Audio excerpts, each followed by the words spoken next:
International forum for promoting homeopathy के 707वें दिन में आप सबों का हार्दिक अभिनंदन है। आप आइए हम लोग 1 मिनट का मौन प्रार्थना कर मार्गदर्शन प्राप्त करें। धन्यवाद। जैसा कि आप जानते हैं, ये international forum for promoting for homeopathy पिछले 4 वर्षों से ये लगातार डेली वेबिनार कर रहा है और इस वेबिनार में हम लोग नियमित रूप से प्रतिदिन 3 सेशन का आयोजन करते हैं। पहला सेशन 7 साढ़े 7 से साढ़े 8 बजे तक हिंदी में, 8:30 से 9:30 में अंग्रेजी में और 9:30 से 10:30 में मलयालम भाषा में। इस का उद्देश्य है हम लोगों को प्रमोट करना, होम्योपैथी को पब्लिक एज वेल एज अपने सारे अपने प्रोफेशनल्स को, होम्योपैथिक डॉक्टर्स को प्रमोट करना, यही इसका मुख्य उद्देश्य है। और इस निरंतर प्रोग्राम में हम लोग नित्य नए स्पीकर्स को आमंत्रित करते हैं जो बहुत ही अपने अपने फील्ड में विशेषज्ञ होते हैं। इसी क्रम में आज के हमारे मुख्य वक्ता जो हैं हमारे, वो डॉक्टर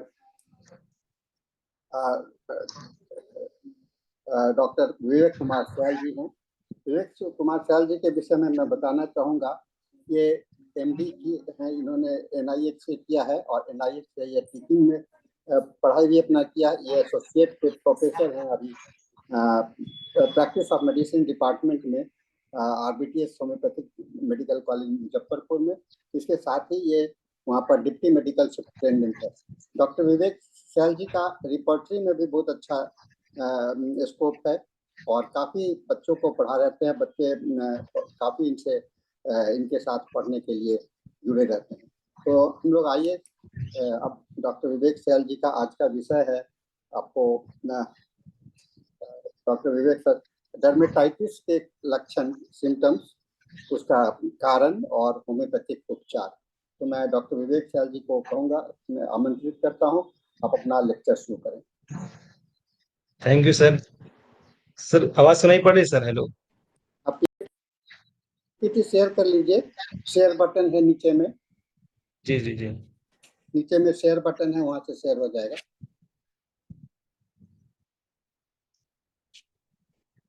हाँ, आ रहा है, आ गया।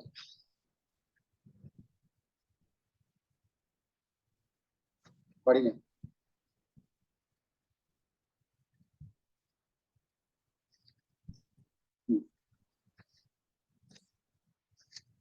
हेलो। हाँ सर, आवाज आ रही है सर? आवाज आ रही है, आप शुरू करें। स्लाइड भी आ रही है सर? हाँ, स्लाइड भी आ गया, सब कुछ रेडी है। Okay sir, thank you sir, आपने चांस दिया मुझे, इसके लिए बहुत बहुत धन्यवाद सर आपको। सो आज का टॉपिक जो है वो डर्मेटाइटिस पे है और बहुत पॉपुलर टॉपिक है ये, क्योंकि आज कॉमन प्रॉब्लम जो हमारे ओपीडी में आते हैं, सबसे ज्यादा अगर आते हैं तो स्किन डिजीज से आते हैं। और उसमें से देखा गया कि डर्मेटाइटिस एक मेजर डिजीज है जो कि हम लोग डे टू डे प्रैक्टिस में, रोजमर्रा की जिंदगी में बहुत सारे पेशेंट हम देखते हैं, चाहे वो आप हॉस्पिटल हो, अपना प्राइवेट क्लिनिक हो, वहाँ पे डर्मेटाइटिस के केस बहुत आते हैं, जो बहुत जगह से घूमे हुए आते हैं कि वो मेडिसिन लिए लिए रहते हैं, एलोपैथिक मेडिसिन में, जिसका कि परमानेंट उपचार नहीं हो पाता है। और अंतिम में स्कोप या होप या आशा लेके आते हैं कि हमको कुछ ना कुछ एक सॉल्यूशन मिले, परमानेंट सॉल्यूशन मिले, जिसमें कि ये ठीक हो सके। तो एक इसको बोला जाता है डर्मेटाइटिस, जो कि जैसे बताया था कि सबसे ज्यादा जो कॉमन स्किन डिजीज है, एक्नी के बाद जो मुहासे आते हैं चेहरे पे, उसके बाद सबसे ज्यादा कोई अगर आज के डेट में स्किन डिजीज सफर करता है वो है डर्मेटाइटिस का, जिसमें कि त्वचा में सूजन, जलन, खुजली, ये सब के लक्षण जो दिखाई पड़ते हैं। ठीक है, तो डर्मेटाइटिस के बहुत सारे टाइप हैं। तो हमने एक जनरल टॉपिक लिया है डर्मेटाइटिस का, जिसका कि 4 टॉपिक को जो मेनली डिस्कस करना है हमको, 4 जो मुख्य जी बीमारी है उसके बारे में डिस्कस करना है। इसके अलावा भी बहुत सारे टाइप हैं जो कि डर्मेटाइटिस के अंदर आते हैं। तो जो सबसे पहला जो टॉपिक होगा मेरा, एटॉपिक डर्मेटाइटिस, इसके अलावा seborrhoeic dermatitis, discoid eczema and contact dermatitis. इस टॉपिक को लेकर के हम आगे बढ़ेंगे और देखेंगे कि इसमें क्या क्या होता है, क्या क्या लक्षण होता है, कैसे इसका निदान करना है। और निदान मीन्स ये नहीं कि टेम्पोररी निदान करना है, टाइम के लिए करना है, इसको हम लोग लाइफ टाइम के लिए उसको निदान दे सकें। ठीक है, तो इसमें दवा के साथ साथ हमारा मैनेजमेंट भी बहुत ज्यादा रोल करता है कि कोई चीज से आपको एलर्जी है, किसी से आपका प्रॉब्लम है, उसको भी हम लोग मैनेज करके उसको भी हम लोग बता सकें कि आप इसको नहीं लेना है, क्या ये नहीं लेना है उसको।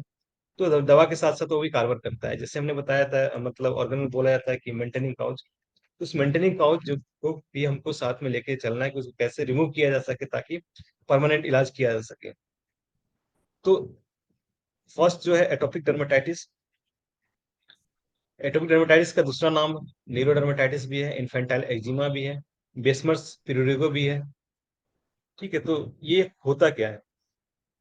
तो ये जो एटोपिक डर्मेटाइटिस है, इसमें जनरली हम लोग देखते हैं कि लाल लाल जो तक चकत्ते बन जाते हैं, दाने बन जाते हैं, खुजली होता है, खुजली शुरू होता है।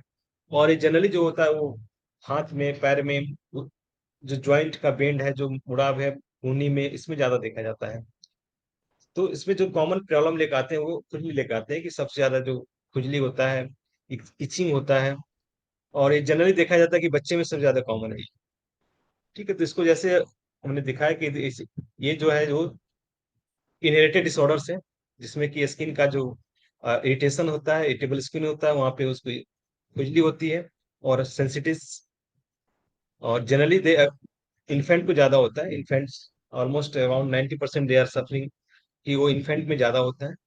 चिल्ड्रेन में उसके बाद होता है, डेवलप कंट्री में बच्चे में 90% को देखा गया है। बिफोर द एज, 5 साल से पहले के बच्चे में देखा गया कि 65% वो 5 साल के बच्चे को होता है। ठीक है, तो ये हमने तैयार किया कि एज ऑफ ऑनसेट, जी, कि जो फर्स्ट ईयर ऑफ लाइफ, मतलब 1 साल का जो होता है, इसको हम लोग इन्फेंट बोलते हैं, 1 साल का बच्चा का, उसमें पहला 2 महीना उसमें 60% जो डर्मेटाइटिस सफर करता है, जो स्किन डिजीज सफर करता है, वो फर्स्ट 2 महीने बच्चे को होता है। कि 1 साल में 60% वो 2 महीने के अंदर होता है। और 30% देखा गया है कि 5 साल के नीचे के बच्चे को देखा गया है कि 5 साल के जितने बच्चे हैं, उसके 30% वो सफर करते हैं डर्मेटाइटिस का। 10% जो डेवलप करता है एटोपिक डर्मेटाइटिस, इन जो 6 से 20 साल के बीच के एज में देखा गया है। और एडल्ट में जो होता है, कि एडल्ट में बहुत रेयर होता है, उतना कॉमन नहीं होता है एडल्ट में। सो एडल्ट में बहुत कम होता है। ठीक है, दूसरा देखा गया कि जो मेल है, पुरुष में इसका ज्यादा देखा गया देन महिला से। तो एक मैनेजमेंट के लिए, जैसे मैंने बताया था कि सिर्फ दवा देके नहीं इसको काम होता है, इसको साथ मैनेजमेंट भी करना होता है। तो American academy of dermatology association, जिसको अट्टा बोलते हैं, उन्होंने एक तरीका दिया है कि आप दवा के साथ साथ ये भी आप अगर मैनेज करते हैं तो इसका एक सही इलाज, सही तरीके से इलाज किया जा सकता है।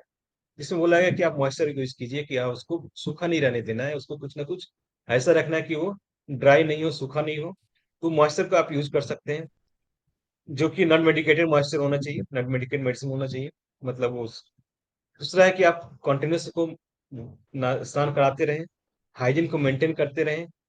और वैसा साबुन लगाना है जो कि लो पीएच का साबुन हो, जो कि नॉन मेडिकेटेड सोप हो। साथ में डाइट को में लेना है, जैसे अंडे को लेना है, प्रोटीन चीज को लेना है। मतलब नहीं लेना है इसको, जो कि वैसा चीज को नहीं लेना है जिसको कि हम अवॉइड कर सकते हैं, जैसे कि प्रोटीनस पार्ट हो गया, एग हो गया, मीट हो गया, इस चीज को अवॉइड करने के लिए बोला गया है। तो एक ध्यान देना है कि हमको लोग को जो डर्मेटाइटिस है, उसमें जो हम लोग देखते हैं कि जो सूखने की ड्राई होने, सूखने की वजह से उसमें क्योंकि वो सूखापन ज्यादा होता है, खुजली के साथ साथ सूखापन होता है, तो सूखा ना हो, ताकि वो एलर्जी जो इरिटेशन होता है, इरिटेशन कम किया जा सके। तो वहां पे आप ऐसा क्रीम लगाइए जो नॉन मेडिकेट क्रीम हो और उसको मॉइस्चर किया कर के रखा हो। हाइजीन को प्रॉपरली मेंटेन करें बाकी यूजिंग, मतलब डेटॉल यूज कर सकते हैं आप उसको, या वैसा साबुन यूज करते हैं जो कि लो पीएच का साबुन हो, और उतना ज्यादा खुशबूदार नहीं हो, फ्रेग्रेंस इसमें कम हो। और वैसा ट्रिगर फैक्टर, वैसा जिससे कि वो प्रॉब्लम होता है, जिससे ग्रावेशन होता है, उस ट्रिगर फैक्टर को भी अवॉइड करना है। ठीक है, दोस्तों, जो मेनली प्लेस होता है वो in the face, in the ears. So इसमें देखा गया है कि वो जो खुजली के साथ साथ पपड़ी टाइप का बन जाता है। जनरली ये कान, गर्दन, फेस में ज्यादा देखा गया है। तो ये जो कॉमन प्लेस है एटोपिक डर्मेटाइटिस का, और ये देखने में ऐसा होता है, फेस रीजन को ज्यादा इन्वॉल्व करता है, नोज, कान, इसमें इन्वॉल्व ज्यादा करता है। दूसरा देखा गया, एज पैटर्न बोला गया है कि किस एज ग्रुप पे ज्यादा होगा।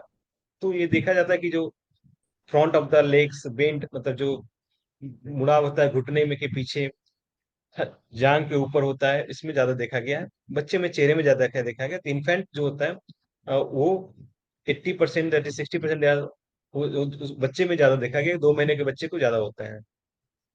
तो ये पैटर्न्स है। एडल्ट में होल बॉडी में होता है, पूरे बॉडी में होता है, फेस, एब्डोमेन, पेट में हो गया। ठीक है, तो इसका जो लक्षण कैसे क्या होता है, क्या क्या लक्षण से हम लोग इसको जान सकते हैं कि एटॉपिक डर्मेटाइटिस है। तो इसका हिस्ट्री कहीं ना कहीं एलर्जी का रहता है उसको, कि there is some allergic history. Atopic means allergic होता है, कुछ ना कुछ एलर्जी का हिस्ट्री रहा होगा उसका। तो इसका जो पिक्चर आता है, जो इसका मेन लक्षण जो होते हैं, वो कलर कैसा होगा, लाल कलर का होगा, भूरा कलर, लाल कलर। और जनरली वो होता है हाथ में, पैर में, एंकल्स, रिस्ट, रिस्ट मीन्स कलाई में, गर्दन में, बॉडी के अपर पार्ट, आईलिड्स, इस पार्ट को ज्यादा इन्वॉल्व करता है। और देखने में कैसा होता है कि that is raised bump means लाल लाल जो होता है वो चकत्ता बन जाता है, उसमें लाल लाल बम्प होता है, विच जिससे कि फ्लूइड का डिस्चार्ज होते रहता है। वो उससे तरल पदार्थ निकलते रहता है, कुछ ना कुछ, जैसे खुजली करेंगे वहां से कुछ ना कुछ तरल पदार्थ निकलते रहता है। ठीक है, तो इसमें जो देखा जाए कि एटॉपिक मीन्स एलर्जी का हिस्ट्री रहता है, और जिस पार्ट में होता है उस पार्ट में वो चमड़ा जो होता है वो मोटा हो जाता है, का चमड़ा फट जाता है, और वहां से जो मछली का जो स्केल्स होता है उसकी तरह से निकलते रहता है। ठीक है, तो इसको हम लोग अगर डिफ्रेंशिएट करते हैं तो सोरिसिस के साथ डिफ्रेंशिएट कर सकते हैं कि सोरिसिस में भी स्केल्स निकलता है, वहां से भी चमड़ा निकलता है। बट सोरिसिस में क्या होता है कि सम अदर्स दूसरा भी फीचर आता है, जैसे कि उसमें ग्रेटेस्ट टेस्ट में स्क्रैप करते हैं तो वहां से स्केल्स निकलता है। साथ में क्या होता है, उसको जब हटाते हैं तो एक मेम्ब्रेन जो आता है, जो थिन शाइनी मेम्ब्रेन होता है, इसको बार्कले मेम्ब्रेन बोलते हैं। और उस मेम्ब्रेन को हटाने के बाद एक ब्लीडिंग स्पॉट आता है जिसको ऑस्पिस साइन बोलते हैं। तो वो दर्द किसमें मिलता है, सोरिसिस में। तो यहाँ भी जो होता है स्केली इरप्शन होता है, यहाँ भी स्केल्स निकलते हैं, यहाँ भी क्रैक होता है, इचिंग होता है। बट सोरिसिस का पिक्चर अलग होता है कि सोरिसिस में हमको ऑस्पिस साइन मिलता है कि ब्लीडिंग स्पॉट होता है, गैरेटेज टेस्ट पॉजिटिव होता है, and there is thin membrane, shiny membrane, जिसको कि बार्कली मेम्ब्रेन बोलते हैं, वो हमको मिलने देखने को मिलता है सोरिसिस में। साथ में कॉम्बिनस फेनोमेना भी सोरिसिस में देखने को मिलता है। तो हम लोग डिफरेंशिएट कर सकते हैं कि एटोपिक डर्मेटाइटिस है या सोरिसिस है। एटोपिक डर्मेटाइटिस साथ में हिस्ट्री क्या मिलेगा, हिस्ट्री में हमारा कुछ ना कुछ एलर्जी का हिस्ट्री मिलेगा, कि किसी को अस्थमा है का, या कुछ ना कुछ अर्टिकेरिया हिस्ट्री इससे मिल सकता है। तो इसका और है कि इचिंग, जो खुजली होगा, वो खुजलाते खुजलाते वो पार्ट ठीक हो जाता है, मोटा हो जाता है और फूल जाता है, और दैट बिकम, और वो लाल रेड हो जाता है।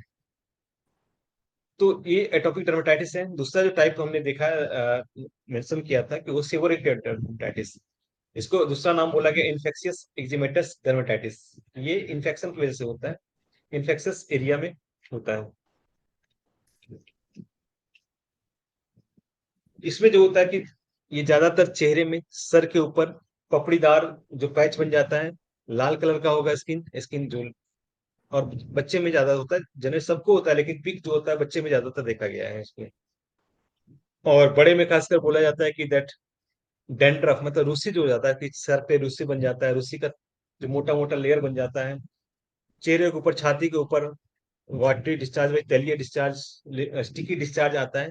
और तो इसको बोला गया इन्फेक्शियस एक्जिमेटस डर्मेटाइटिस। दूसरा नाम है सीवरेटिक डर्मेटाइटिस, बिकॉज सीवरेटिक मतलब क्या, तो वहां से उजिंग ऑफ द फ्लूइड्स, वहां फ्लूइड्स निकलते रहता है। ज्यादातर किसको होता है, जहाँ हेयरी एरिया है इसकी, वही सर के ऊपर पेशेंट जो आते हैं, मरीज आते हैं, वो लेके आते हैं कि सर वो डैंड्रफ होता है, डैंड्रफ पूरा जम जाता है, थक्का थक्का। इसके कंघी जब करते हैं तो बहुत सारा एक साथ हमको आता है। ठीक है, तो ये एक सिविलिटी डर्मेटाइटिस हो सकता है, अदर काउज सोरियासिस हो सकता है, स्कैल्प सोरियासिस भी हो सकता है। तो उसको हम लोग डिफरेंशिएट करना होता है। तो इसका जो लक्षण जो होता है, ये तीन चीज में कॉमन है, कि three common patterns of severe hepatitis is there. ये तीन जो कॉमन मिलता है, एक तो रेड स्केली और exudative rash over the scalp, means scalp पे, जो चेहरे पे, मतलब सर पे, वहां पे क्या मिलेगा, रुसी मिलेगा। चेहरे पे, कान के पीछे रुसी, वहां पे भी स्केल्स मतलब वो चमड़ा निकलता है, चेहरे पे निकलता है, आईब्रो, आंख के ऊपर वहां भी पपड़ी पपड़ी चपड़ा निकलता है। ठीक है, तो ये त्वचा जो होता है, चमड़ा जो होता है, त्वचा ये पपड़ीदार होता है, मतलब थिक लेयर लाइक होता है, पपड़ीदार होता है इसमें। पहला जो स्किन्स है, जो स्केल्स है, वो लाल कलर का होगा, पपड़ीदार होगा। दूसरा है dry scale, pre external and internal. कि स्कैपुला के अंदर ऊपर इंट्रा मीन्स नीचे स्कैपुला के ऊपर या स्टर्नम के ऊपर, वहां पे ड्राई मिल सकता है। और third place is the intertriginous lesion of armpit, कांक मतलब कांक जो होता है आर्मपिट कांक के बगल में या अम्बिलिकस के चारों तरफ, ग्रोइन्स रीजन्स में ये देखने को मिलता है। ठीक है, तो ये एक पिक्चर है जिसका नाम है सेबोरिक डर्मेटाइटिस। ये देखा जाता है कि कान के पास है, ड्राई है, स्केली है, जो व्हाइट एक्सफोलेशन ऑफ स्किन मतलब वहां से पपड़ीदार पैच निकलता है। ठीक है, तो इसका जो मेन प्लेस होता है, मेन जगह पे होता है, वो कहाँ पे था, सर का एरिया, मतलब जहाँ पे हेयर है, जो हेयरी पार्ट में ज्यादा मिलता है, जहाँ पे बाल होता है उस एरिया में ज्यादा मिलता है। और वहां से क्या होता है कि डिस्चार्ज यहाँ से निकलता है, इसलिए इसको सेबरिक बोला गया है। थर्ड इज डिस्क्वायर्ड एक्जिमा, जिसको न्यूमुलर डर्मेटाइटिस भी बोलते हैं। कि न्यूमुलर जो ग्रीक वर्ड है, इसका मतलब कॉइन, कॉइन मतलब सिक्का, कि ये जो होता है गोल में होता है, पैच में होता है, तो इसलिए नाम है न्यूमुलर डर्मेटाइटिस। इसका नाम है, दूसरा नाम है डिस्क्वायर्ड एक्जिमा। और ये कॉमन स्किन जो प्रॉब्लम है, कि जो चमड़े का बीमारी कॉमन होता है, खासकर कॉइन शेप, सिक्के के शेप में, गोल गोल राउंड शेप में होता है। और ये एक्सट्रीमिटी में ज्यादा देखा गया है, ज्यादातर एक्सट्रीमिटी में होता है, आर्म्स एंड लेग में ज्यादा होता है, बट ऐसा नहीं कि पीठ में नहीं होता, पीठ में भी होता है, ट्रंक में, पेट में भी हो सकता है, बट जो कॉमन प्लेस है वो आर्म्स, हाथ में और पैर में होता है। और जिस पार्ट में होगा वो पार्ट क्या होगा, पिंक रेड कलर का होता है, साथ में उस एरिया उठा हो जाता है, मतलब ऑटोमेटिक स्लाइड स्वेलिंग, थोड़ा स्वेलिंग हो जाता है वहां पे। ठीक है, और इस जो पॉइंट साइज का, उसका साइज 1 से 4 सेंटीमीटर के आसपास होता है, तो ये एक पॉइंट सेपेड होता है, इसलिए नाम है डिस्क्वाइट। ठीक है, इसका नाम से ही पता चलता है कि इसका सिर्फ पॉइंट सेपेड होता है, गोल होता है, राउंड होता है, ज्यादातर पैर में होगा, ट्रंक में होगा, लेग में होगा। ठीक है, तो ये इसका एक एग्जाम्पल है कि ये तस्वीर है, तो देखा जा सकता है कि ये जो पैच आता है ये गोल गोल होगा, बहुत ज्यादा इसमें स्केल्स नहीं निकलता है। एरिया जो पार्ट में होता है पार्ट स्वेल कर जाता है, सूजन हो जाता है उसमें। और शेप जो होता है वो पॉइंट सेपेट होता है, गोल गोल राउंड एरिया में होता है।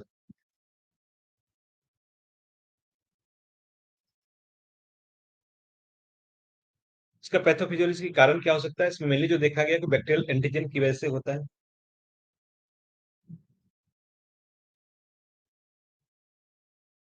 और अदरवाइज का कोई अननोन काउच कुछ क्लियर पता नहीं है इसका, लेकिन ये वो इचिंग इतना इंपॉर्टेंट है, रेडनेस इज द इम्पोर्टेंट, लाल लाल होता है इसमें। This is the other picture, ये दूसरा पिक्चर है, पैर में देखा जाता है कि लाल लाल चेहरा, पेशेंट आता है सर, ये तो ठीक होता है लेकिन फिर से वापस आ जाता है, बहुत ज्यादा कंप्लेन आते हैं इसके। ठीक है, तो ये क्या हुआ, डिस्क्वायर्ड एक्जिमा और न्यूमरल डर्मेटाइटिस। यहाँ पे डिस्चार्ज उतना इंपॉर्टेंट नहीं, यहाँ स्केल्स उतना इंपॉर्टेंट नहीं, बट यहाँ पे जो एरिया में होता है वो गोल सेपेट होता है, ओवल सेपेट या कॉइन सेपेट, सिक्के की तरह होता है, और सूजन हो जाता है, रेडनेस इज देयर, लाल हो जाता है इसमें। Next last is the contact dermatitis, जिसको इरिटेंट डर्मेटाइटिस बोलते हैं। और ये जो होता है, ये किसी चीज से, जैसे कि कोई साबुन से एलर्जी है, या कुछ अदर चीज, साबुन, दवा, या कोई तेल से जिसको एलर्जी है, कुछ ऐसा इरिटेंट सब्सटेंस है, इरिटेंट चीज है, जिसको कि लगाने से, उसको यूज करने से इसमें डर्मेटाइटिस डेवलप होता है। ठीक है, तो इसका हिस्ट्री क्या मिलेगा, कि कुछ ना कुछ उसका हिस्ट्री रहेगा कि ऐसा है कि हम इस साबुन को लगाने के बाद, या कुछ सर्फ हम यूज करने के बाद, या कुछ ऐसा इरिटेंट सब्सटेंस है जो कि तेल वगैरह हो गया, तो उसको यूज करने के बाद ही ये प्रॉब्लम होता है हमको। तो इसको बोला गया कॉन्टैक्ट डर्मेटाइटिस।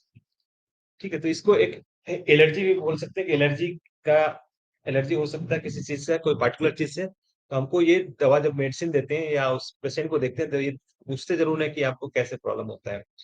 तो वो बताती है बहुत सारी महिलाएं कि सर जब साबुन यूज करते हैं या हम सर्फ यूज करते हैं तब ये होता है। Then manage the case by, उसको बताना होता है कि आप साबुन यूज करते हैं, वैसा साबुन यूज कीजिए कि जिसमें कि सेंट नहीं हो, जो कम से कम खुशबूदार हो, जिसमें कि वो एसेंस नहीं डाला हो, उसको यूज करना है। तो इस का हिस्ट्री में कुछ ना कुछ इरिटेंट सब्सटेंस, कुछ ना कुछ एलर्जी का उसका हिस्ट्री रहता है, जिसे हम लोग कॉन्टैक्ट डर्मेटाइटिस बोलते हैं।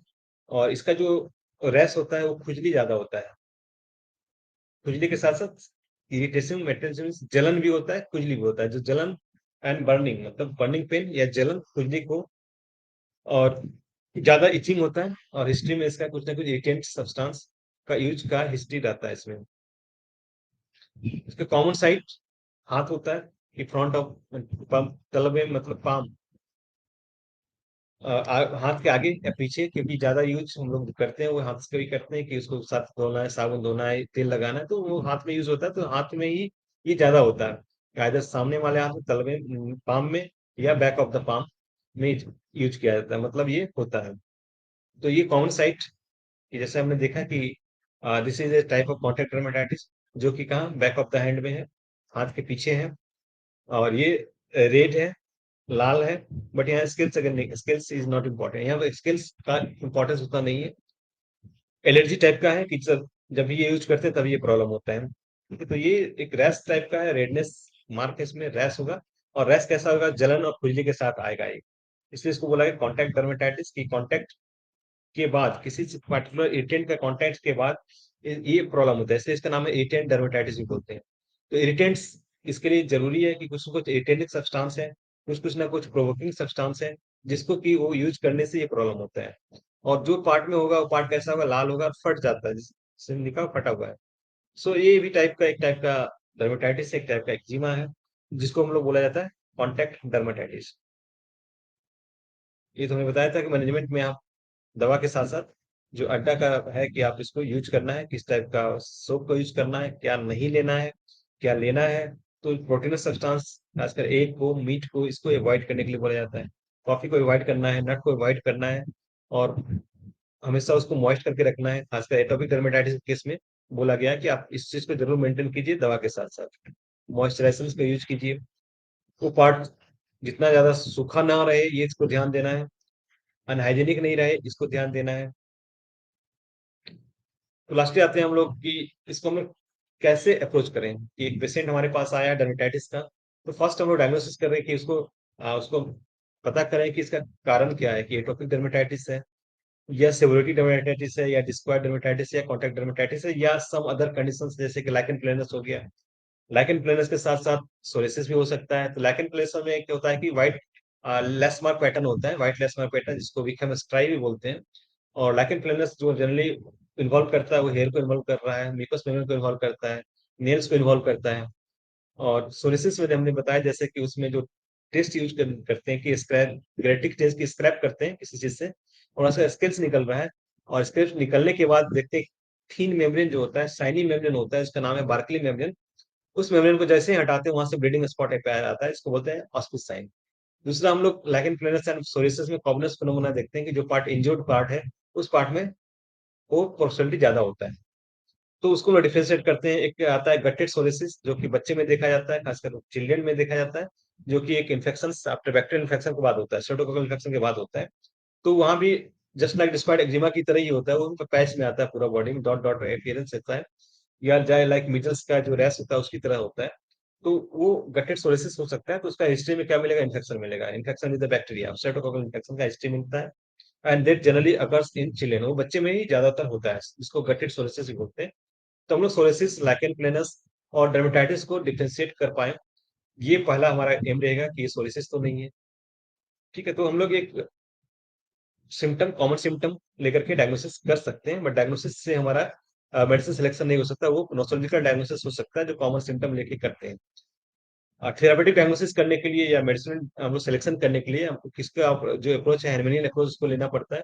कि आपने फर्स्ट क्या करना है कि टोटलिटी ऑफ केस लेना है। केस लेने के बाद जो देखा जाता है कि कौन सा सिम्टम जो है कॉमन टू डिजीज है, कौन सा सिम्टम अनकॉमन टू डिजीज है, कौन सा सिम्टम कॉमन टू पेशेंट है, कौन सा अनकॉमन टू पेशेंट है। तो एक group of symptom common group आ जाता है, एक अनकॉमन ग्रुप आ जाता है। कॉमन ग्रुप हमारा हेल्प करता है डायग्नोसिस के लिए, डायग्नोसिस, डिफरेंशियल डायग्नोसिस, प्रोग्नोसिस, ये सब क्लियर करता है। लेकिन अनकॉमन सिम्टम जो होता है, जो यूज करते हैं हम लोग उस बीमारी का इंडिविजुअलाइजेशन करने के लिए, उस बीमारी का जो पीक्यूआरएस सिम्टम है, पीक्यूलर क्वार रेयर सिम्टम, उसको लेकर के एक अलग सिम्टम बनाते हैं, टोटलिटी बनाते हैं। तो आफ्टर एनालिसिस, एनालिसिस करने के बाद हम लोग अप्रोच पे आते हैं कि कैसे हम इसको ठीक करें। तो इंडिविजुअलाइजेशन इज हमारा जो मेन एम है, कि हमारा मेन है कि इंडिविजुअलाइजेशन करें कि हर एक डिजीज को, हर एक पेशेंट को कि कैसे इंडिविजुअलाइज करें ताकि हम सिलेक्शन प्रॉपरली कर सकें। तो होम्योपैथिक अप्रोच में जो बोला गया है कि हैंडमैन के अनुसार कि हम लोग we can not treat the disease, but हम लोग एज ए होल टीच करते हैं, एज ए पर्सन टीच करते हैं। तो ये जनरल अप्रोच जो सारे डिजीज के लिए है, वो हम स्किन डिजीज के लिए भी करते हैं। जनरली जो बोला जाता है कि स्किन डिजीज जो वन साइडेड डिजीज खासकर है, तो वहाँ पे हमारा अप्रोच अलग नहीं होगा। अप्रोच हमारा वही होगा जो अन्य डिजीज के लिए अप्रोच है, कि हमको टोटलिटी लेना है, हम लोग केस टेकिंग करना है, डिटेल केस करना है, उसका एनालिसिस करना है, एवोल्यूशन करना है, आफ्टर एवोल्यूशन हम लोग टोटलिटी करना है। टोटलिटी के बाद अगर लगता है कि हमको रिपीटराइजेशन करना पड़े विद हेल्प जरूर रिपर्टरी कर लेंगे, और जो मेडिसिन आएगा वो मेडिसिन हम लोग सेलेक्ट करेंगे which is purely based on totality of symptom. तो ये एक्सटर्नल डिजीज है, तो हमको सिर्फ कॉमन सिम्टम देकर के प्रिस्क्राइब नहीं करना, हमको उसको अदर सिम्टम भी देखना है कि क्या मेंटल सिम्टम है, क्या उसका फिजिकल सिम्टम है, उसको भी देखना है। तो इंडिविजुअलाइजेशन हमारा मेन रोल होगा फॉर सिलेक्शन ऑफ मेडिसिन। ठीक है, तो कुछ रूब्रिक्स हमने लिया है, खासकर रिपर्टरी से, सारा तो नहीं लिया लेकिन कुछ हमने लिया है, जहाँ पे एक्जिमा टर्म्स दिया है, उसमें क्या क्या मेडिसिन जो है बोल्ड लेटर में, कौन सा सेकेंड लेटर ग्रेड में, कौन सा थर्ड ग्रेड में है।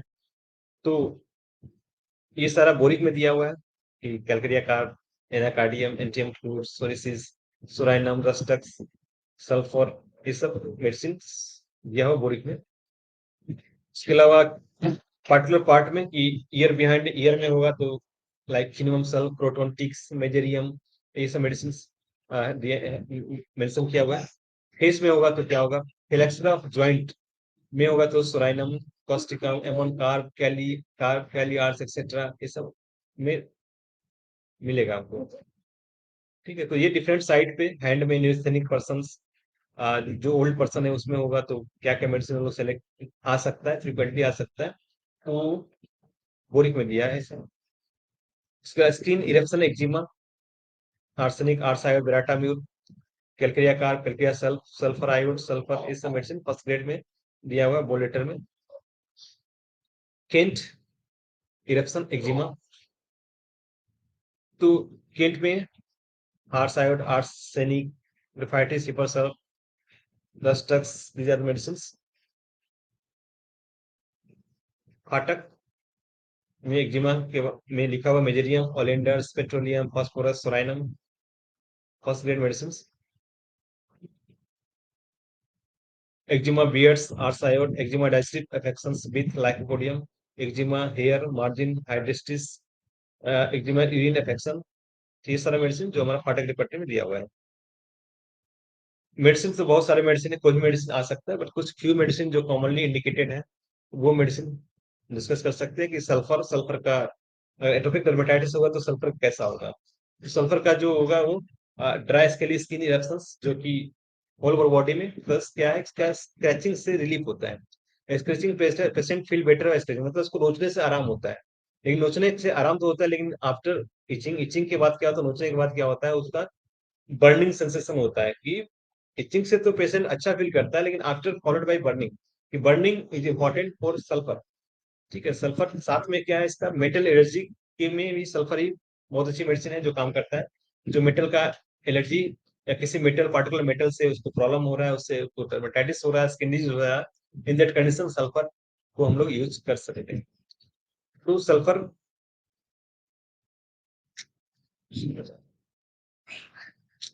Graphites, atopic dermatitis that appear in fold of skin. Graphites का जो है डिस्चार्ज इंपॉर्टेंट है, कि डिस्चार्ज स्टिकी डिस्चार्ज होगा, और वो खासकर जो फोल्ड में स्किन में वो डेवलप करता है graphites. Skin of fold, Rhus tox, Rhus tox भी बहुत अच्छी मेडिसिन है डर्मेटाइटिस के लिए, क्योंकि ये जो खासकर बारिश के मौसम में भीगने से या पानी में यूज करने से, वेट वेदर या उस कंडीशन में अगर मिलता है तो आप रस्टक्स सोच सकते हैं। रस्टक्स रेडनेस इंपॉर्टेंट, रस्टक्स में लाल होता है स्किन, इरप्शन होगा, और इरप्शन जो होगा वो उसमें डिस्चार्ज हो सकता है। ठीक है, तो ये हम मेडिसिन सोच सकते हैं खासकर एटोपिक डर्मेटाइटिस केस में। रस्टक्स बहुत अच्छी मेडिसिन है। मेजेरियम, मेजेरियम भी यूज कर सकते हैं, not only for atopic dermatitis but किसी भी डर्मेटाइटिस यूज कर सकते हैं। मेजेरियम कैरेक्टरिस्टिक है कि मेजेरियम हमारा वो सिक्रेटिक ग्रुप का मेडिसिन है, और मेजेरियम में जो होगा वो जो upper part is very thick, जो ऊपर वाला पोर्शन है वो बहुत मोटा हो जाता है, और जब उसको हटाते हैं तो वहां से क्या होता है, बहुत ज्यादा पस का डिस्चार्ज होता है। सो हाइपरट्रॉफी या देर इज थिकनेस या मोटापन, स्किन का मोटापन, मोटापन को जैसे हम वहां हटाएंगे वहां से अगर पस निकल रहा है, and severe itching in ear, बहुत ज्यादा खुजली हो रहा है सर में, हेयर के मार्जिन में अगर हो रहा है, तो एक मेडिसिन एट्राम्यूर है, साथ में मेजेरियम भी मेडिसिन है जहाँ पे हम इसको यूज कर सकते हैं। बट इसका कैरेक्टरिस्टिक क्या है कि उसका अपर पार्ट थिक होता है, जो upper skin is thick, very much thick, और जब थिक क्रस्ट को हटाते हैं तो वहां से पस का डिस्चार्ज हो जाता है। साथ में नाइट एग्रावेशन होगा, night discharge aggravation is there in mezereum. तो ये इंपॉर्टेंट है। यहाँ पे पस का डिस्चार्ज ठीक होगा, लेकिन ग्रेफाइटिस होगा तो पस स्टिकी डिस्चार्ज होता है, स्टिक होता है, चिपचिपा निकलेगा, दैट इज ग्रेफाइटिस।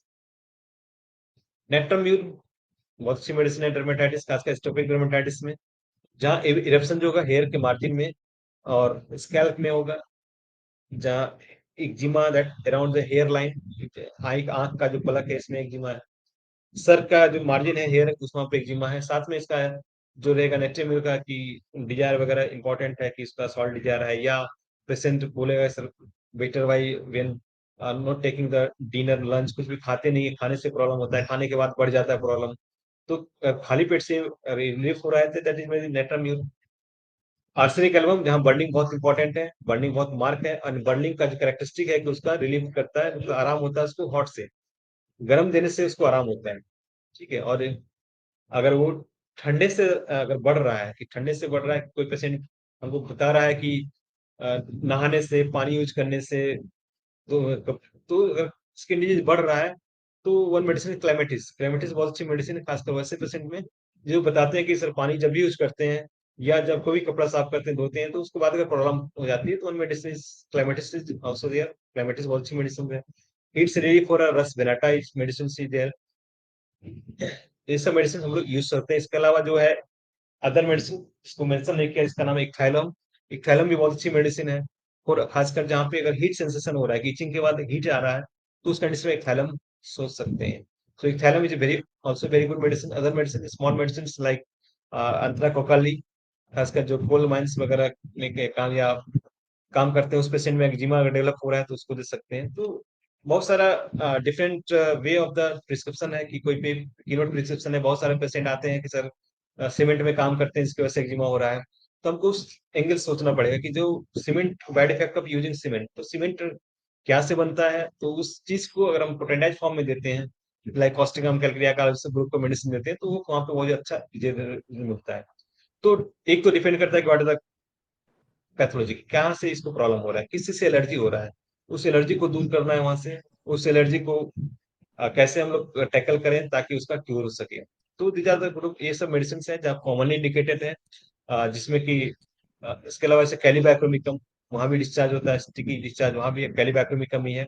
बट कैलिबैक्रोमिकम का जो होता है कि वो समर में उसका वर्ष होता है, विंटर में बेटर बेटर होता है। समर में जब भी होगा उसका स्किन डिजीज, वो विंटर में बेटर होता है, समर में वर्ष होता है। वो कैलिबैक्रोमिक मेडिसिन है, कैलिबैक्रोमिक। ठीक है। इसके अलावा ars iod is very good medicine. Ars iod बहुत अच्छी मेडिसिन, खासकर इसके लिए इरप्शन हो रहा है, स्केल्स निकल रहा है वहां से, चमड़ा निकलता है, चमड़ा निकलता है, बर्निंग है वहां पे, तो one medicine ars iod. Ars iod, calcarea sulph is also medicine, calcarea sulph जहाँ से स्किल्स निकलते रहते हैं, कैलक्रिया सल्फ हम लोग सोच सकते हैं। कैली आर्स भी मेडिसिन है जो कि बहुत अच्छा काम करता है इस सब केस में। तो ये जस्ट इंडिकेशन है, कीनोट सिम्टम्स है, but we can not prescribe on the single symptom. हम लोग सिंगल सिम्टम लेके प्रिस्क्राइब नहीं करना है, हमको हमेशा टोटलिटी लेना है। अगर टोटलिटी कवर कर रहा है तो हम इसको प्रिस्क्राइब कर सकते हैं। फेगोपैरम, फेगोपैरम भी बहुत अच्छी मेडिसिन है डर्मेटाइटिस केस में। अभी हमने बहुत सारा केस ऐसा, एक पेपर भी लिया था, रिसर्च टॉपिक, हमने रिसर्च भी करवाया कॉलेज में, कि बहुत सारे पेशेंट को फेगोपैरम का इंडिकेशन है, तो उस फेगोपैरम ही दिया गया है और उसको बहुत अच्छा रिजल्ट हमको मिला है। इसमें आगे हम एक दो केस भी डिस्कस करें उसका, कि ये फेगोपैरम से रिलीफ हुआ है। जहाँ पे सेनाइल इचिंग है, सेनाइल मींस क्रोनिक इचिंग है, बहुत दिन से इचिंग है, unable unbearable itching is there, that is the fagopyrum. Senile itching chronic की 5 साल 6 साल से सफर कर रहा है, उस कंडीशन में अगर डर्मेटाइटिस है, तो आप एक बार फेगोपैरम सोच सकते हैं। ठीक है। तो एनी मेडिसिन में come, but these are the commonly frequently common medicine जो कि हम लोग यूज करते हैं डर्मेटाइटिस के केस में।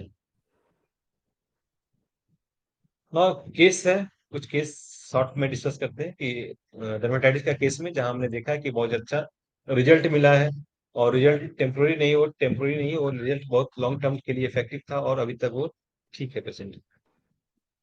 एक जेंटलमैन 73 ईयर्स, उसका जो प्रॉब्लम था डर्मेटाइटिस का ही था, और एटोपिक डर्मेटाइटिस का था, तो वो दोनों हाथ पैर में था, इचिंग में, और वाशिंग विथ हॉट वाटर से रिलीफ हो रहा है।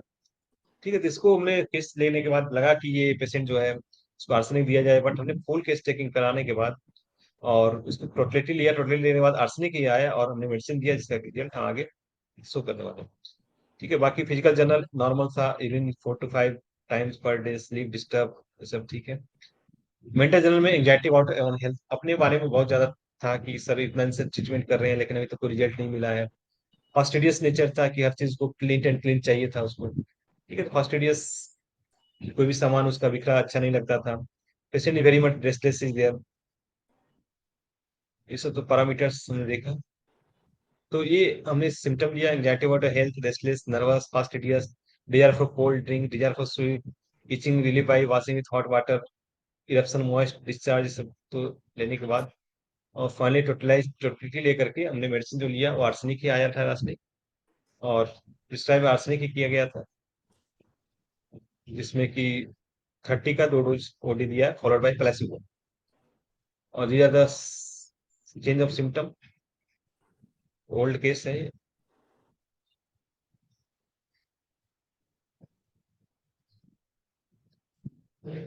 तो ये पेशेंट था ट्रीटमेंट के टाइम, और ये था आफ्टर 1 मंथ, कि 1 मंथ के बाद आपका जो इफेक्ट है आपको दिखेगा। उसके बाद next, first before treatment, after treatment. ठीक है, तो ये था फर्स्ट, सेकेंड विजिट और लास्ट और थर्ड विजिट है।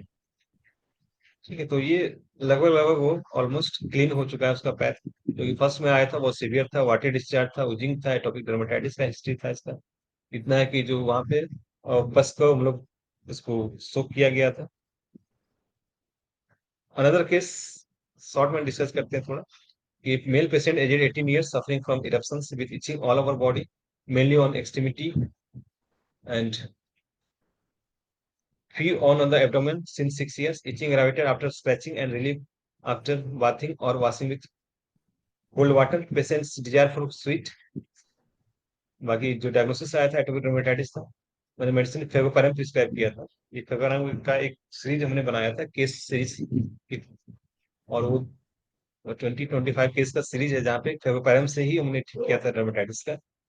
तो उसको फेविपिराम दिया गया था। और फेविपिराम, ये पेशेंट है, पेशेंट का हमने देख कि बिफोर ट्रीटमेंट कंडीशन ये था, after treatment this is the conditions.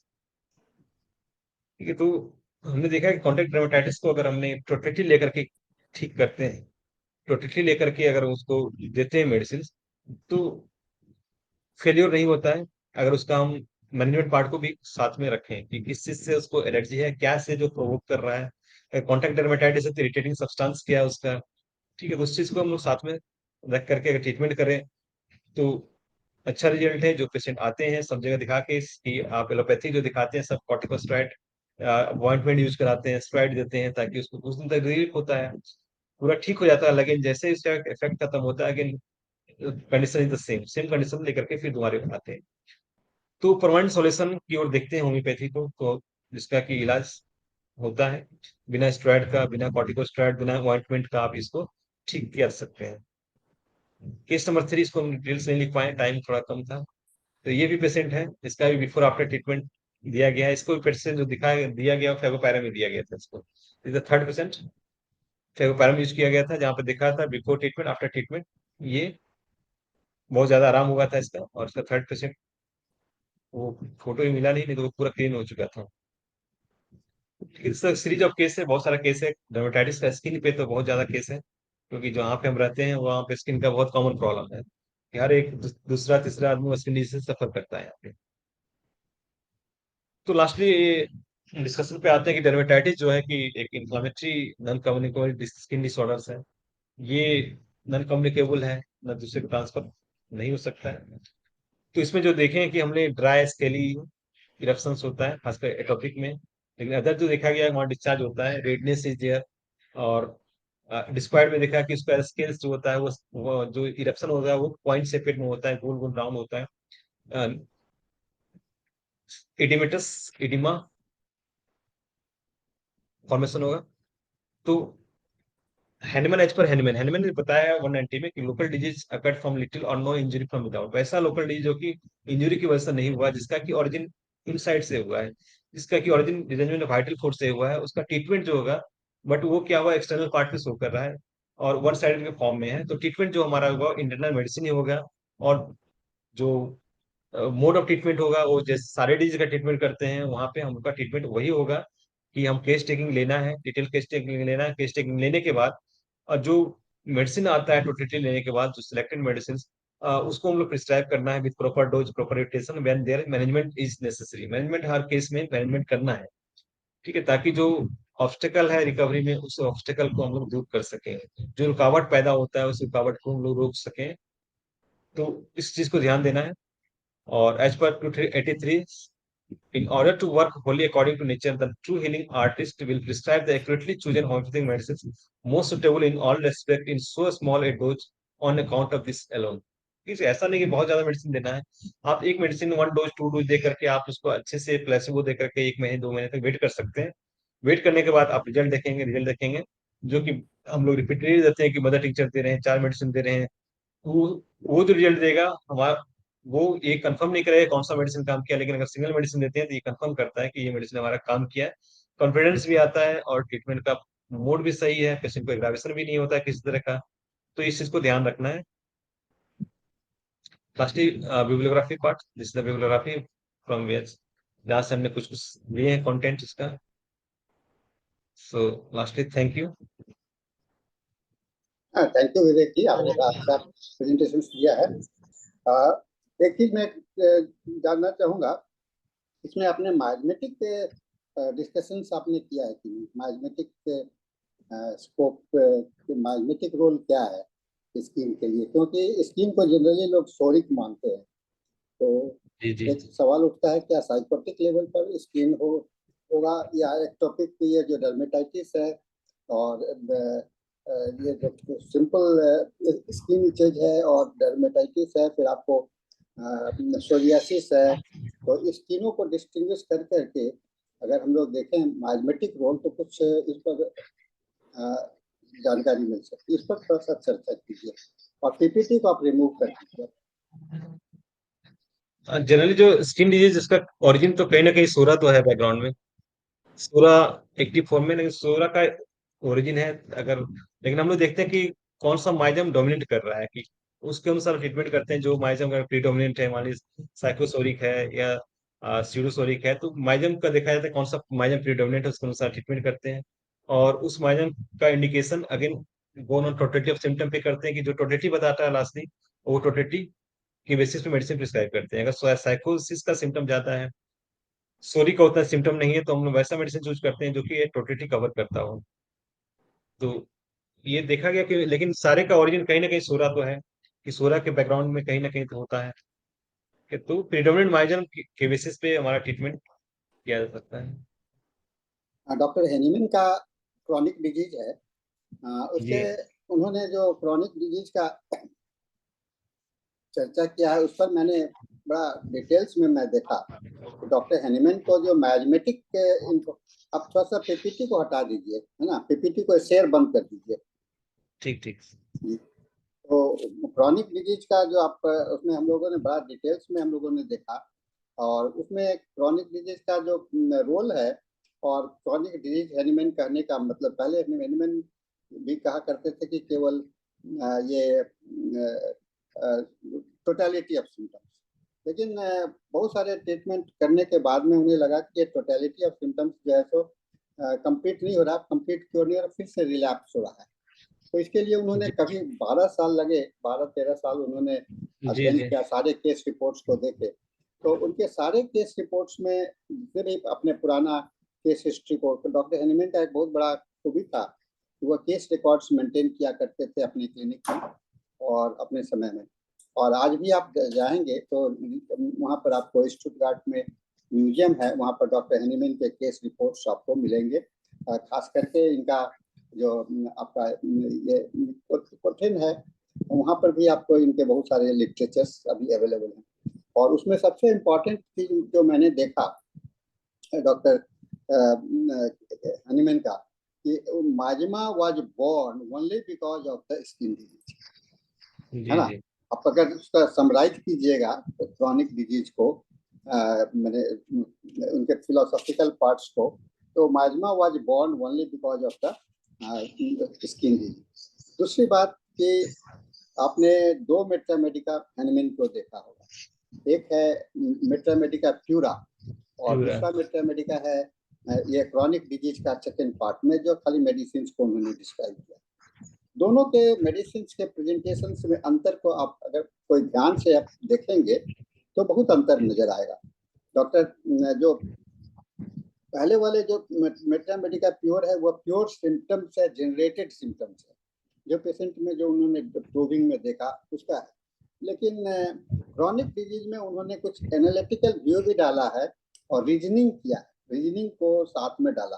तो रीजनिंग करने का मेन कारण था कि उन्होंने इस बात को माना कि होम्योपैथी के अगर टोटलिटी या क्योर करने की बात होगी तो क्योर करने के लिए हमें आपको क्योर करने के लिए उसका पॉजिटिव फैक्टर, हम लोग लोकेशन, सेंसेशन एंड मॉडलिटीज को कॉग्निशंस कहा करते थे, लेकिन डॉक्टर हैनीमैन का कहना था कि location, sensation and modality is not enough, है ना, उसके साथ में कॉजेशंस का भी बहुत इंपॉर्टेंट होता है। जी, और जब पॉजिटिव की बात आती है तो वहां पर आपको जो कहा कि एक फंडामेंटल कॉज होता है, डॉक्टर हैनीमैन ने जो लिखा फंडामेंटल है, फॉर्म नंबर 5 में है, 5 में उन्होंने लिखा कि fundamental cause of the disease. Fundamental cause of the disease में कहा उन्होंने एक पार्ट दिया एक्सटर्नल फैक्टर्स और दूसरा कहा इंटरनल फैक्टर्स। एक्सटर्नल फैक्टर्स का मतलब क्या होता है? एक्सटर्नल फैक्टर जो जिसके कारण आपको एक्साइट करता है, जो कि अभी आपने बहुत अच्छा चर्चा किया है एक्साइटमेंट का। दूसरा जो है इंटरनल एक्साइटमेंट्स। इंटरनल एक्साइटमेंट्स कुछ तो ससेप्टिबिलिटी जो डेवलप करता है, तो ससेप्टिबिलिटी का जो उन्होंने कहा कि migraine it is already genetic, या तो आपको जेनेटिकली डिस्टर्ब हुआ है या लाइफ टाइम एक्वायर्ड। तो डॉक्टर हैनीमैन ने कहा कि जितने भी पहले सारे ट्रीटमेंट हुए, उन्होंने बहुत अच्छा लैंग्वेज में अभी आपको कोट नहीं कर पाऊंगा, लेकिन बहुत अच्छा कोट किया है डॉक्टर हैनीमैन ने कि मैंने इतने वर्षों से मैंने सभी में देखा और एक बहुत बड़ा रहस्य मुझे मिला। लैंग्वेज तो मैं आपको प्रॉपर लैंग्वेज नहीं यूज कर रहा हूँ डॉक्टर हैनीमैन का, लेकिन मुझे इसके अंदर में जो दिखलाई पड़ा हुआ था, इसके पीछे में बैकग्राउंड में सोरा उन्होंने नाम क्यों दिया, एक ये भी प्रश्न उठता है। सोरा, सिफिलिस और साइकोसिस। सोरा, ये तीनों जो है सो आपका नॉमेनक्लेचर जो है तो बड़ा सुपरफिशियल है। सोरा कहने का मतलब क्या है? सोरा को हम लोग सीधे से इच कहते हैं, क्योंकि उनकी डिस्कवरी जो है, माजमा की डिस्कवरी, माजमा तो डॉक्टर हिप्पोक्रेट्स के समय में भी था, लेकिन माजमा के जो रीडिस्कवरी, जिसको हम लोग कहते हैं रीडिस्कवरी माजमा का हुआ, वह आपको स्किन डिजीज के माध्यम से हुआ, डॉक्टर हैनीमैन के माध्यम से हुआ। और रीडिस्कवरी में उन्होंने कहा कि ये जो पॉजिटिव फैक्टर्स है, ये आपको पहले तो आपके शरीर में कोई ना कोई हलचल होगा, है ना। आप इसको एनालाइज कीजिए, पोस्ट पार्ट ऑफ द माजमा को देखिए तो उसमें कहता है कि हलचल होगा, हलचल, इरिटेशंस, है ना। जैसे ईच को हम लोग क्या कहते हैं, ईच का मतलब क्या होता है? ईच का डेफिनेशन कैसे हम लोग डिफाइन करेंगे? ईच का मतलब होता है टू एंड फ्रो, तो खुजली करते हैं तो थोड़ा सा इरिटेशंस होता है, हाँ, बिना इरिटेशंस के नहीं होगा। तो एवरी डिजीज आपका जो वाइटल प्रिंसिपल को इफेक्ट करेगा, तो आपके अंदर में टर्बुलेंस आएगा, और उस टर्बुलेंस का जो शुरुआत है उसी को डॉक्टर हैनीमैन ने कहा सोरा, द बिगिनिंग ऑफ द ये each, beginning of the each को एक डिमोन्स्ट्रेटिव लैंग्वेज में उन्होंने यूज किया। डिमोन्स्ट्रेटिव लैंग्वेज कहने का मतलब है कि और लोग इस बीच में कोई सवाल हो तो आप चैट बॉक्स में टाइप कर लें, और मैं सभी से रिक्वेस्ट कर रहा हूँ आपको कोई भी सवाल करने हो, क्योंकि डॉक्टर विवेक जी का बहुत अच्छा नॉलेज है, और खास करके ये बीटीएस में बहुत ही क्लिनिकल इनका ये है, तो उसको आपका कोई भी सवाल हो तो आप इसमें टाइप कर सकते हैं, कोई भी प्रश्न हो अपने इस सब्जेक्ट से रिलेटेड ओनली। तो उसमें आपको बेस में तो वाइटल प्रिंसिपल को डिस्टर्ब करना, जब वाइटल प्रिंसिपल 9th फॉज में कहा कि वाइटल प्रिंसिपल, और वह जब भी डिस्टर्ब होता है तो वहाँ पर माइंड इफेक्ट करना शुरू करता है, माइंड जो है सो वहाँ पर उसमें परिवर्तन आना शुरू हो जाता है। अच्छा, एक सवाल इस बीच में आ गया है हरि मोहन प्रसाद जी का, that is the LM potency and skin disease. थोड़ा सा इस पर भी चर्चा अच्छा होना चाहिए डॉक्टर जी विवेक जी। जी। हाँ सर, एलिम्पोटेंसी बहुत अच्छी मेडिसिन, खासकर क्रोनिक केस में देखा जाता है कि बहुत अच्छी मेडिसिन जहाँ पे मिनिमम एग्रावेशन होता है। और एग्रावेशन होता है एंड ऑफ ट्रीटमेंट, जब क्यूर होके कगार पे पहुंच जाता है उस समय एग्रावेशन होता है। तो जहाँ पे हाइपर पेशेंट बहुत ज्यादा सेंसिटिव हो, बहुत ज्यादा ससेप्टेबल हो, जहाँ से थोड़ा मेडिसिन देने से बहुत ज्यादा एग्रावेशन अगर हो रहा हो, उस कंडीशन में आप एलिम्पोटेंसी यूज कर सकते हैं। एलिम्पोटेंसी का जो है तो डायल्यूशन का कोई लिमिटेशन नहीं होता है। अगर फर्स्ट कप से जैसे एग्रावेशन हो रहा है तो आप नेक्स्ट कप से बनाइए, थर्ड कप बनाइए, फोर्थ कप बनाइए, ताकि मिनिमम से मिनिमम मेडिसिन दिया जा सके और उसको एग्रावेशन को हम लोग उसको न्यूट्रलाइज कर सके। एग्रावेशन नहीं होता है इसमें। तो जो हाइपर सेंसिटिव पेशेंट्स है, वैसा जिसका सेंसिटिव बहुत ज्यादा वीक है, हाइपर है, उस कंडीशन में आप यूज कर सकते हैं एलिम्पोटेंसी। और मिनिमम मेडिसिन देके मैक्सिमम रिजल्ट आप पा सकते हैं। और वहां पे एग्रावेशन जो मिलता है, क्योंकि एग्रावेशन स्टार्टिंग में मिलता नहीं है, क्योंकि सब्सिक्वेंट पोटेंसी क्या करता है उसको न्यूट्रलाइज करता है कोई प्रॉब्लम हो उसको तो। और लास्ट ऑफ द ट्रीटमेंट में एग्रावेशन अगर मिलता है जो कि एग्जिस्टिंग सिम्टम जो बढ़ जाता है, तो that is the good sign, वो अच्छा साइन माना जाता है। मीन्स हमारा मेडिसिन क्या है, प्रॉपर वर्क कर रहा है और वो ट्रीटमेंट का लास्ट फेज में चला गया है।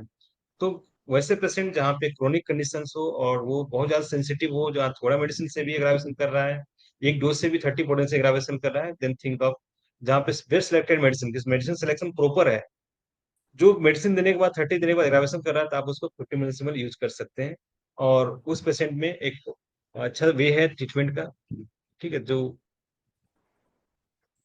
बहुत अच्छा आपने बताया है। और एलम पोटेंसी में लोग जनरली कहते हैं कि इसमें एग्रेवेशन नहीं होता है, लेकिन मैं इस बात से सहमत नहीं हूँ, क्योंकि मैं हम्म, एलम पोटेंसी को यूज कर रहा हूँ आपको अपने बहुत ही primary stage of the life से। तो जैसे ही एलम पोटेंसी का अवेलेबिलिटी आया, मैं उस समय से यूज कर रहा हूँ। 1980 की या 79 की बात है, उस समय से मैं एलम पोटेंसी, पहले बहुत नहीं मिलता था, बहुत डिफिकल्ट था लेना, लेकिन अब तो और मेरे क्लिनिक में मैक्सिमम जो फर्स्ट यूज है वो एलम पोटेंसी से, चाहे क्रॉनिक केस हो या एक्यूट केस में। और एलम पोटेंसी का इफेक्ट स्किन डिजीज पर भी काफी अच्छा है।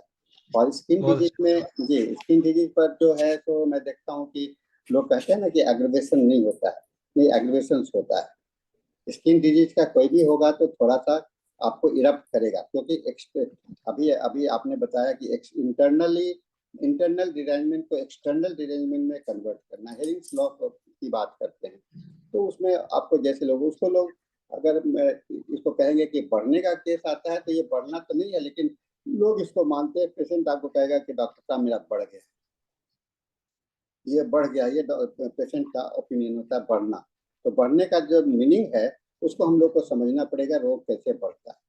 नॉट एग्रीवेशन कहते हैं जब वाइटल ऑर्गन में अगर कोई चेंजेज आया, जी वाइटल जी। ऑर्गन में कोई चेंजेज आया, वाइटल ऑर्गन अगर डिस्टर्ब हो गया, तो वहां पर आपको वो एग्रीवेशन होगा। लेकिन अगर जो सुपरफिशियल ऑर्गन में चेंजेज आ रहा है, या कहते हैं भीतर से बाहर की ओर जाने की बात हो रही है, तो वहां पर आपको एक उसको हम लोगों को ये नहीं मानना चाहिए कि एग्रेशन से ये क्यूरेटिव एक्शन है। और पेंट्स के जो ऑब्जर्वेशन है उसमें भी इसको चर्चा किया गया। हेरिंग्स लॉ एक क्योर को फॉलो कर। जी। एक और सवाल इन्होंने किया है, ये है new borns new. Baby LM potency आप 0/2 से स्टार्ट कर सकते हैं बच्चे में। और अगर एक्यूट कंडीशन है तो आप उसको एडी मतलब डेली दे सकते हैं। एक्यूट अगर नहीं, एक्यूट है जो बहुत ज्यादा है तो दिन में 2 बार रिपीट कर सकते हैं। लेकिन अगर क्रोनिक है तो आप अल्टरनेट डे ओडी और एवरी डे दे सकते हैं। इसमें बच्चे केस में भी दिया जाता है, लेकिन वही डायल्यूट फॉर्म में देना है उसको। कि उसको जैसे कि हम लोग 120 ml बनाते हैं तो उसको 1 कप पानी में 1 चम्मच डालना है, उसमें मिला करके 1 चम्मच ही लेना है, बाकी को फेंकना है। मीन्स जितना डायल्यूट कर सकें उसको उतना ज्यादा इफेक्टिव होता है। तो बच्चे के केस में भी दिया जा सकता है एलएम पोटेंसी। अभी एक केस मैं डिस्कस करना चाहूंगा, मेरा क्लिनिक का केस है वो। वो पूरा बॉडी में उसका एलर्जी था, एटॉपिक डर्मेटाइटिस ही था। और वो रहता था बैंगलोर में, सडनली वो आया था मुजफ्फरपुर में। तो यहाँ पर जो एलर्जी था डस्ट की वजह से बहुत ज्यादा रेडनेस था। उन्होंने एक होम्योपैथी डॉक्टर से दिखाया, वो 5 6 7 मेडिसिन मिला करके दिया। कोई रिजल्ट नहीं हुआ। मेरे पास आया, मेरा बोर्ड पढ़ के आया। तो उसको मैंने सिर्फ बेसलैनम 0/2 का डोज दिया, 16 डोज दिया और उसको बोला खाने के लिए। तरीका भी बताया कि आप 1 चम्मच खाइए, बाकी फेंकिए, जो कलकत्ता मेथड से, जो कलकत्ता में सीखा है, उसी तरह से खिलाया उसको। वो 3 दिन के बाद मेरे पास फिर आता है, 4 दिन के बाद, कि सर आपने स्टेरॉइड तो नहीं दिया मुझे। हम बोले स्टेरॉइड? कौन बोला स्टेरॉइड दे दिया? नहीं सर, इतना जल्दी ठीक हो गया तो मुझे विश्वास नहीं हो रहा, हमारे घर में सब बोले कि स्टेरॉइड खिलाती हैं सर आपको। ठीक है, तो वो भी केस था जहाँ पे बहुत पुराना केस था, और 3-4 डोज का 0/2 का विस्लेनम का वो ठीक हो गया, क्लीन हो गया पूरा। अभी बंगलोर में कोई भी काम होता है, कुछ होता है, तो मैं मेडिसिन उसको भेजता हूँ कि आप ये मेडिसिन लीजिए, वहाँ पे यहाँ से कुरियर करके उसको जाता है मेडिसिन। तो इतना फास्ट वो रिजल्ट देता है। ये अगर कोई यूज करते हैं तो बहुत फास्ट रिजल्ट मिलता है। कभी कभी ऐसा लगता है कि मेडिसिन ठीक हुआ ही नहीं हुआ है। तो वो पेशेंट आया, इतना आश्चर्य हो गया कि सर आपने स्टेरॉइड खिला दिया मुझे, मेरा तो इतना पूरा क्लीन हो गया है। तो इतना ज्यादा इफेक्टिव है पिपीलिनेसोलोल। क्लिनिक में जो भी क्रोनिक केस, खासकर मैं देख रहा हूँ कि स्किन डिजीज में 50 मिलीसिमल केस ही ज्यादा इफेक्टिव होता है मेरे अनुसार, अगर लगाया जाए तो उस और वो कंडीशन में मैं अल्टीमेट, बहुत यूज कर रहा हूँ। डॉक्टर हेनीमैन का अल्टीमेट पोटेंसी भी है, अपने जी 6th जी। एडिशन में इसको लाया है, क्योंकि टाइम गैप के कारण ये उतना पॉपुलर नहीं हो पाया। टाइम गैप हम्म उनके पोस्ट ये पब्लिकेशंस है और 6th एडिशंस का, इसके कारण ये पॉपुलर नहीं हो, लेकिन ये धीरे धीरे पॉपुलरिटी है। पहले अब इंडिया में केवल एक ही कंपनी, और पहली बार सबसे बड़ी बात यह है कि 50 मिलीस्मल का जो बनने का जो मैन्युफैक्चरिंग प्रोसेस जो है तो इंडिया में ही शुरू हुआ। डॉक्टर आरती पटेल का नाम आप लोगों ने सुना होगा। उन्होंने जी जी। बहुत अच्छा रिसर्च किया है, उनकी किताब भी है 50 मिलीस्मल पर। और फिर हरिमोहन चौधरी नाम है सर, कलकत्ता के, आप जानते होंगे विवेक जी। हरी उनका, हाँ, उनका एक इंटरनेशनल होम्योपैथी, उनके लड़के अभी चला रहे हैं, उनका वो बनाया हुआ था फैक्ट्री। तो वहाँ सेकंड वहाँ पर आता है। फिर बाद में आपको एप्को का भी बहुत अच्छा रोल है, एप्को में भी आपको होता है। लेकिन आप देखिएगा मार्केट में करीब करीब सभी कंपनी इसको अडॉप्ट कर लिया है। SBL के भी आ गए हैं 50 मिलियन पोटेंसी, जितने भी बड़े कंपनी हैं वो आपको 50 मिलियन स्केल में आ गए।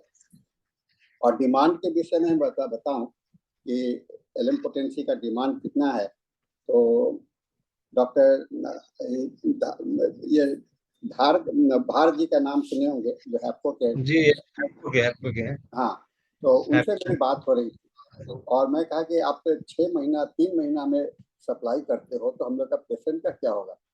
बोले कि सर इधर दिन पर दिन डिमांड इतना बढ़ता चला गया है, पहले 1-2 महीना में देते थे, अब 6 महीना का वेटिंग है, और 6 महीना से भी ज़्यादा वेटिंग हो रहा है। तो ये इसका पॉपुलैरिटी धीरे धीरे बढ़ रहा है, इसी से हम लोग को अंदाजा लगता है। तो बहुत अच्छा रहा विवेक जी, आपने बहुत अच्छा किया, आज अच्छा डिस्कशन भी हो चुका है। और हम लोग इसके साथ में आप फिर से आइए, अगर आप अंग्रेजी सेशन में भी भाग लेना चाहते हैं तो हमें बता दीजिएगा, अंग्रेजी सेशन में भी हम लोग आपको ले आएंगे। और इसके ठीक ठीक है साथ में सर। आज का सेशन हम लोगों का समाप्त होता है। और ठीक। सभी को धन्यवाद। आप विवेक जी, आपको इसमें भाग लेने के लिए भी आपको बहुत धन्यवाद। इसके साथ में आज थैंक का यू। हमारा सेशन समाप्त होता है। And now the session is handed over to doctor Anjani for her English